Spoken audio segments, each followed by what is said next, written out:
ಹ್ಮ್ ಹ್ಮ್ ಹ್ಮ್ but ರಾಜಕಾರಣಿಗಳು ಮತದಾರರಿಗೆ ಕೊಟ್ಟ ಆಶ್ವಾಸನೆಯನ್ನ ಮರೆತು ಬಿಡ್ತಾರೆ. ಬಟ್ ತಮಗಾದ ಹಿನ್ನಡೆ ಅಥವಾ ಅಪಮಾನ ಅಥವಾ ಒಂದು ರೀತಿಯ ಅವಮಾನ ಇದನ್ನ ಮರೆಯೋದಿಲ್ಲ ಅನ್ನೋ ಮಾತಿದೆ ಸರ್.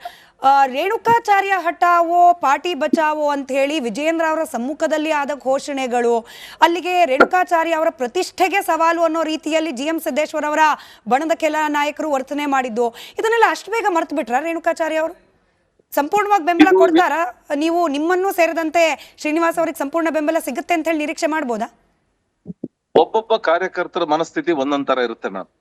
ಹಾಗಾಗಿ ಯಾರೋ ಒಬ್ಬ ಕಾರ್ಯಕರ್ತರು ಆ ರೀತಿ ಕೂಗಿದ ತಕ್ಷಣನೇ ರೇಣುಕಾಚಾರ್ಯ ಅವರಿಗೆ ಹಿನ್ನಡೆ ಆಗಿಲ್ಲ, ಅವ್ರೇನು ಪಕ್ಷದ ಸಂಘಟನೆಯಲ್ಲಿ ಇಲ್ಲ ಅಂತೇನಿಲ್ಲ.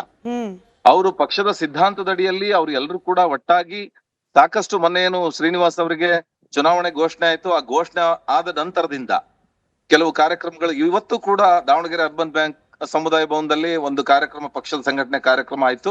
ಅವತ್ತು ಇವತ್ತು GM ಸಿದ್ದೇಶ್ವರ್ ಅವರು, ರೇಣುಕಾಚಾರ್ಯರವರು, ಉಳಿದಂತ ಎಲ್ಲಾ ಹಿರಿಯ ನಾಯಕರುಗಳು, ಸಾಕಷ್ಟು ಕಾರ್ಯಕರ್ತರುಗಳು ಕೂಡ ಇವತ್ತು ಬಂದಿದ್ರು. ಬಹಳ ಕಾರ್ಯಕ್ರಮನು ಕೂಡ ಯಶಸ್ವಿಯಾಗಿದೆ. ಯಾರ ಮನಸ್ಸಲ್ಲೂ ಕೂಡ ಯಾವುದೇ ಬಣ ಅಥವಾ ಮತ್ತೊಂದು ಇನ್ನೊಂದು ಯಾವುದೂ ಇಲ್ಲ.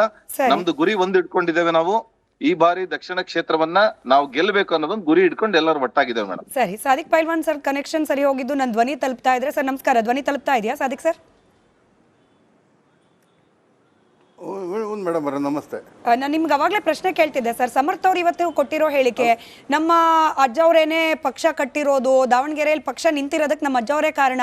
ನಿಮ್ಮಂಥವರು ಪಕ್ಷದ ನಿಷ್ಠಾವಂತ ಕಾರ್ಯಕರ್ತರು, ಅದರಲ್ಲೂ ನಿಮ್ಮ ಸಮುದಾಯದವರ ಬೆಂಬಲ ಇಲ್ಲದೆ ಏಕಾಂಗಿಯಾಗಿ ಶಾಮನೂರ್ ಅವರು, ಅವರ ರಾಜಕೀಯ ಇತಿಹಾಸ ಹಾಗೆ ಪಕ್ಷಕ್ಕೋಸ್ಕರ ಅವರ ತ್ಯಾಗ ಅಥವಾ ಕೊಡುಗೆ, ಇದ್ರ ಬಗ್ಗೆ ನನಗೆ ಅನುಮಾನ ಇಲ್ಲ ಸರ್.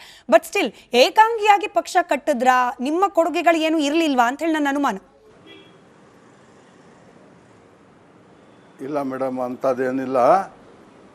ಅವ್ರೇನು ಪಕ್ಷ ಕಟ್ಟಿಲ್ಲ ಮೇಡಮ್. ಪಕ್ಷ ಕಟ್ಟಿದ್ರಲ್ಲಿ ಗೂಡು ಕಟ್ಟಿದ್ರಲ್ಲಿ ಅಲ್ಲಿ ಬಂದು ಕಾಗಿ ಕೂಗ್ದಂಗೆ ಕೂಗಿರೋದು. ಪಕ್ಷ ಕಟ್ಟಿರೋದು ನ್ಯಾಷನಲ್ ಪಾರ್ಟಿಗಳು ಎಲ್ಲರೂ, ಎಲ್ಲ ಜಾತಿ ಧರ್ಮದವರು ಸೇರಿ ಪಕ್ಷ ಕಟ್ಟಿರೋದು. ಇದು ಒಂದೇ ಧರ್ಮದವರು ಒಂದೇ ಸಮಾಜದವರು ಏನು ಪಕ್ಷ ಕಟ್ಟಿಲ್ಲ. ಶಾಮನೂರು ಶಿವಶಂಕರಪ್ಪನವರು ಹಿರಿಯರು, ನಮ್ಮ ರಾಜಕೀಯ ಗುರುಗಳು, ಅವ್ರನ್ನ ಗುರ್ತಿಸ್ಬೇಕಂತ ಹೇಳಿದ್ರೆ ಮೋತಿ ಹಿರಣ್ಣಗೆ ಸಿಟ್ಟಿಂಗ್ MLAಗೆ ಟಿಕೆಟ್ ತಪ್ಪಿಸ್ಕೊಂಡು ಜಾಫರ್ ಶರೀಫ್ ಹಿಡ್ಕೊಂಡು ನಾವು ಸಮಾಜದವರು ಟಿಕೆಟ್ ಕೊಡ್ಸ್ಕೊಂಡ್ ಬಂದಿರೋದು ಮೇಡಮ್. ಅವಾಗ ನಾನು ಸಮಾಜದ ಉಪಾಧ್ಯಕ್ಷ ಇದ್ದೆ. ಅಧ್ಯಕ್ಷರು ಹಮೀದ್ ಖಾನ್ ಇದ್ರು, ಇನ್ನೂ ಕಾರ್ಯದರ್ಶಿಗಳು ಅವರೆಲ್ಲ ನಾವು 10-12 ಜನ. ನಮ್ಮ SS Mallikarjun ಮಿನಿಸ್ಟ್ರಿಗೆ ಗೊತ್ತಿದೆಯಲ್ಲ.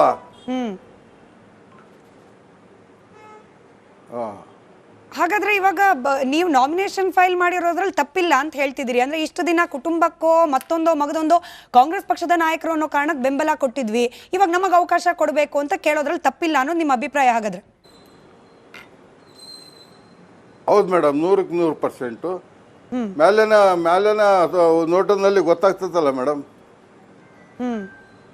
But in case ಏನಾದ್ರೂ ನಿಮಗೆ ಬಿ ಫಾರ್ಮ್ ಸಿಗ್ಲಿಲ್ಲ, ಪಕ್ಷದ ಕಡೆಯಿಂದ ಟಿಕೆಟ್ ಸಿಗದೆ ಹೋದ್ರೆ ಮುಂದೇನು ಅಂತ ಪೈಲ್ವಾನ್ ಸರ್? ಮೇಡಮ್ ಅವರೇ, ಅದಕ್ಕೆ ಒಂದು ದಾರಿ ಇದೆ ಮೇಡಮ್.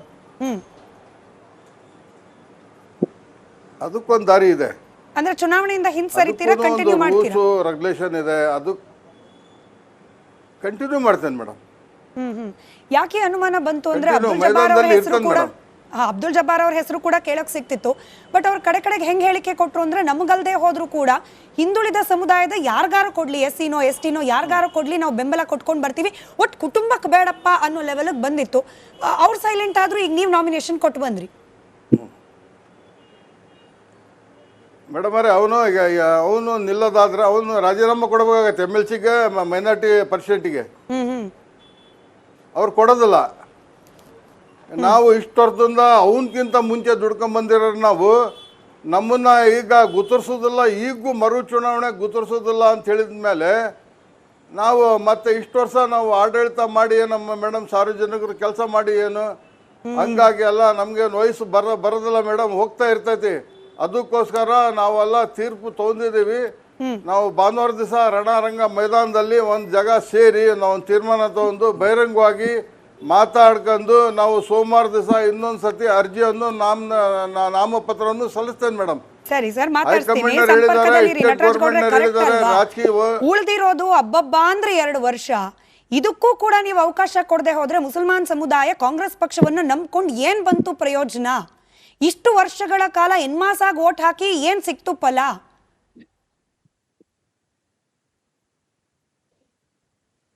ಏನಿಲ್ಲ, ಆತರ ಏನಿಲ್ಲ, ಆತರದೇನು ಗೊಂದಲ ಇಲ್ಲ. ಈಗ ಸಾದಿಕ್ ಪೈಲ್ವಾನ್ ಅವ್ರಾಗ್ಬೋದು ಅಥವಾ ಸಮರ್ಥ ಆಗ್ಬೋದು, ಯಾರಿಗೆ ಅಭ್ಯರ್ಥಿ ಆದ್ರೂ ಒಟ್ಟಾಗಿ ಕೆಲಸ ಮಾಡ್ತಾರೆ. ಇನ್ನು ಆದ್ರೆ ಹೋದ್ರೆ ಅನ್ನೋದು ನಾಳೆ ತೀರ್ಮಾನ ಆಗುತ್ತೆ. ಮುಸಲ್ಮಾನರಿಗೆ ಅವಕಾಶ ಕೊಟ್ಟಿದ್ರೆ ಅವರ ಜಾತಿ ಜನಗಣತಿಗೆ ಅನುಗುಣವಾಗಿ ಕಾಂಗ್ರೆಸ್ ಪಕ್ಷ ಬಿಟ್ರೆ ಇನ್ಯಾರಲ್ಲೂ ಸಾಮಾಜಿಕ ನ್ಯಾಯ ಇಲ್ಲ. ಕಾಂಗ್ರೆಸ್ ಪಕ್ಷದಲ್ಲೇ 2 ಮಂತ್ರಿಗಳಿದ್ದಾರೆ, ರಹೀಂ ಖಾನ್ ಆಗ್ಬೋದು, ಆಗ್ತಿಲ್ಲ ಅಂತಾನೆ ಅವ್ರು ಹೇಳ್ತಿರೋದು ಸರ್.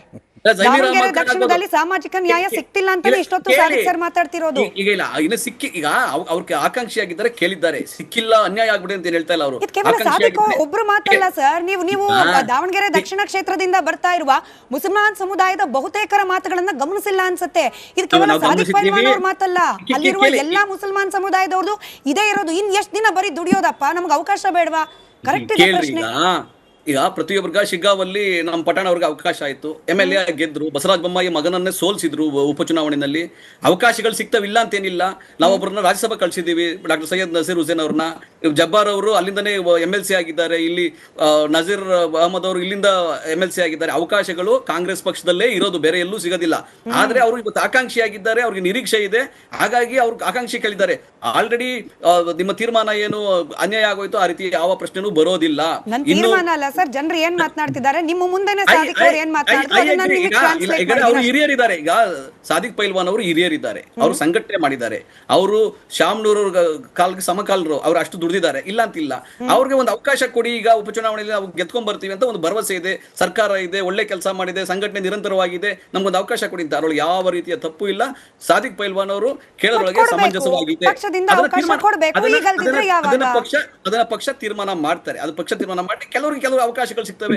ಕೆಲವರಿಗೆ ನೇರವಾಗಿ ವಿಧಾನ ಪರಿಷತ್ಗೆ ಸಿಗ್ತದೆ, ಕೆಲವರು ವಿಧಾನ ಸಭೆಗೆ ಸಿಗ್ತದೆ, ಕೆಲವರು ಜಿಲ್ಲಾ ಪಂಚಾಯತ್ ಸಿಗ್ತದೆ, ಕೆಲವರಿಗೆ ನಿಗಮ ಮಂಡಳಿಗಳಿಗೆ ಸಿಗ್ತದೆ. ಈಗ ಶಿಗ್ಗಾಂವಲ್ಲಿ ಇಬ್ರಿಗೆ ಪೈಪೋಟಿ ಇತ್ತು, ಒಬ್ಬರಿಗೆ MLA ಅವಕಾಶ ಕೊಟ್ಟರು, ಒಬ್ಬರಿಗೆ ನಿಗಮ ಮಂಡಳಿ ಚೇರ್ಮನ್ ಮಾಡಿದ್ರು. ಈ ರೀತಿಯಾಗಿ ಅವಕಾಶಗಳು ಕಾಂಗ್ರೆಸ್ ಪಕ್ಷದಲ್ಲಿ ಮಾತ್ರ ಸಾಮಾಜಿಕ ನ್ಯಾಯ ನೋಡ್ಲಿಕ್ಕೆ ಸಾಧ್ಯ ಆಗೋದು, ಬೇರೆ ಯಾವ ಪಕ್ಷ ನೋಡ್ಲಿಕ್ಕೆ ಸಾಧ್ಯ ಆಗೋದಿಲ್ಲ. ಸಾದಿಕ್ ಪೈಲ್ವಾನರಾಗ್ಬೋದು, ಸಮರ್ಥರಾಗ್ಬೋದು, ಪಕ್ಷವನ್ನ ಸಂಘಟನೆ ಮಾಡ್ಕೊಂಡು ಉಳಿಸ್ಕೊಂಡ್ ಬಂದಿರೋದಕ್ಕೆ ತಾನೇ ಅಲ್ಲಿಂದ MP ಆಗಿರೋದು, ಅಲ್ಲಿ ಮಿನಿಸ್ಟ್ರಿಗಳು ಇರ್ತಕ್ಕಂಥದ್ದು, ಅಲ್ಲಿಂದ MLCಗಳಾಗಿರ್ತಕ್ಕಂಥದ್ದು, ಸರ್ಕಾರ ಇರ್ತಕ್ಕಂಥದ್ದು. ಸೊ ಆ ಸಾಮಾಜಿಕ ಕಾಂಗ್ರೆಸ್ ಅಲ್ಲಿ ಇದೆ. ಹಾಗಾಗಿ ಸಾದಿಕ್ ಪೈಲ್ವಾನ್ ಅವರು ಏನು ನಿರಾಶೆ ಆಗಿಲ್ಲ, ಅವರು ಆಕಾಂಕ್ಷಿ ಆಗಿದ್ದಾರೆ. ಇನ್ನು ನಾಳೆ ತೀರ್ಮಾನ ಆಗುತ್ತೆ. ಬಟ್ ರವೀಂದ್ರ ರೇಷ್ಮೆ ಸರ್, ಈ ಒಂದು ಕ್ಷೇತ್ರದ ಟಿಕೆಟ್ ಕಾಂಗ್ರೆಸ್ ಪಕ್ಷ ಹೆಂಗ್ ಡಿಸೈಡ್ ಮಾಡುತ್ತೆ ಅನ್ನೋದು ಇನ್ ಮಿಕ್ಕ 2 ಕ್ಷೇತ್ರಗಳ ಮೇಲೂ ಕೂಡ ರಿಫ್ಲೆಕ್ಟ್ ಆಗೋದಿಲ್ವಾ ಮುಂದಿನ ಚುನಾವಣೆಯಲ್ಲಿ? SS ಮಲ್ಲಿಕಾರ್ಜುನ್ ಅವರು ನಾಳೆ ದಿನ ಮುಸಲ್ಮಾನರು ಓಟ್ ಕೇಳಬೇಕು, ಅವ್ರ ಪತ್ನಿ ಪ್ರಭಾ ಅವರು ಕೂಡ ಓಟ್ ಕೇಳಬೇಕಾಗತ್ತೆ. ಅವ್ರ ಕುಟುಂಬದಿಂದ ಯಾವಾಗ್ಲೇ ಬಂದ್ರು ಕೂಡ ಮುಸಲ್ಮಾನರಿಗೆ ಇವಾಗ ಟಿಕೆಟ್ ಕೊಡದೆ ಹೋದ್ರೆ ನೆನ್ಪಿಟ್ಕೊಳ್ಳೋದಿಲ್ವಾ ಸಮುದಾಯ ಅಂತಿದನ್ನು? ಹಿಂದೆ ಒಂದು ವಿಧಾನಸಭಾ ಚುನಾವಣೆಯಲ್ಲಿ ಪಾಪ ಮುಸ್ಲಿಂ ಅಭ್ಯರ್ಥಿ ಟಿಕೆಟ್ ಕೊಟ್ಟಿದ್ರು, B ಫಾರ್ಮು ಕೊಟ್ಟಿದ್ರು. ಅವ್ರು B ಫಾರ್ಮ್ನ ಚುನಾವಣಾಧಿಕಾರಿಗೆ ಸಲ್ಲಿಸೋ ಸಂದರ್ಭದಲ್ಲಿ ಏನೋ ಒಂದು